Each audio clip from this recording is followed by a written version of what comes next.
జీవుల్ని చంపి చేసే అమ్మవారి పూజలన్నీ ఉగ్రాచారం కిందే లెక్క. దయచేసి మానుకోండి. మేము మొక్కుకున్నాం మేకనేస్తాం, మేము మొక్కుకున్నాం కోడినేస్తాం, ఇంకోడు నిన్ను మొక్కుకుని వేసేస్తాడు, ఒప్పుకుంటావా?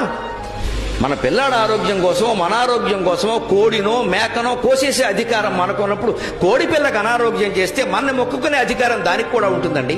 మానవ హక్కులు మానవులకే కాదండి, కోళ్ళకి జంతువులకన్నిటికీ ఉంటాయి. పరమ దారుణంగా ఏకంగా దున్నపోతులు సహా వేసేసి అమ్మవారి బలి నెత్తురు ఉంటే కానీ అమ్మవారి సొంత నెత్తురుగా అమ్మవారు అవుతుందా దెయ్యం అవుతుందా? ఎలా ఆలోచిస్తారండి అసలు? దేవుడి పేరు మీద జీవహింస చేస్తున్నాము అంటే దైవభక్తిలో అనాకాసు మనకు తెలియనట్టే లెక్క. వైదిక ధర్మం ఈ జీవహింసకు మొత్తం వ్యతిరేకం. ఎక్కడా లేదు ఈ జీవహింస చేయమని. మనమే పెట్టుకున్నాం ఇవన్నీ కూడా. ఎందుకంటే మనం ఆలోచన ఎందుకు వస్తుందో చెబుతున్నా. బ్రాహ్మణ చేయడు ఈ పని, శాకాహారం తినేవాడు చేయడు. వాడు పప్పు తింటాడు, పప్పే పెడతాడు అక్కడ. కక్క మొక్క తినేవాడు ఏం చేస్తాడు? మనం